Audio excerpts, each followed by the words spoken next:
کارمەندێک پەرستارێک لەو نەخۆشخانە هەلی 250,000 300,000 هەیە بەڵام پاکەرەوەیەک 350,000 پاکەرەوەیەک ڕێزمێ بووی بڕۆسەی کە لە ژوور و بیان بینە زۆربیان بەتەمەنن زۆربیان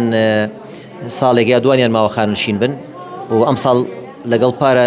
1000 کە زیاتر خانشین بووە و هەندێکیان نەخۆشی درێژخایانیان هەیە توانای ئەو دەوام و ئەرکە زۆریان نییە لە سەرشانیان بڕۆ گەنجیتیان نەماوە خەستخانەکان بۆ تا چەندێن نەقسی کارمەند هەیە بەبیژەن بڕۆ بۆ مناڵان ئەو مناڵان لەو بەرەوەیە چۆ سیرکە یعنی قاوشێک مەفروزە شەوان 4 کەس خەفەر بێ 5 کەس خەفەر بێ 6-7 مناڵی تایە 2 کەس خەفەرە یەکێکیان خۆبەخش خەستخانەوە ڕۆبڕێەوە باشە ئەم خۆبەخشانە تا چەندێک بەردەوام ماوەی چەندێکە خۆبەخشەکان کە دانراون تیاتی چەندە دە ساڵ خۆبەخشەکان بەڵێ خۆبەخش هەیە چونکە لە 2013 دامەزرانێ نەکراوە خۆبەخشەکان زۆ گوناحن یعنی ئەم لە 2014 مجموعێ بوو بە خۆبەخش تا 16 ئەوانە خۆبەخشیان کرد پایکۆتیان کرد ڕۆشتن ئەمان بێمنەت بوون لە باتیوی بێن دایان مەزرێنن بێوەفا بوون هاتن خەڵکی تریان کرد بە خۆبەخش ئەوانەی تر بایکۆتیان کرد پاشەنەوە چون خەڵکی تریان هێنا تایەتی هەر بەردەوامە تایەتی تووشی نەفسی بوو خەڵکی خۆی کوشتو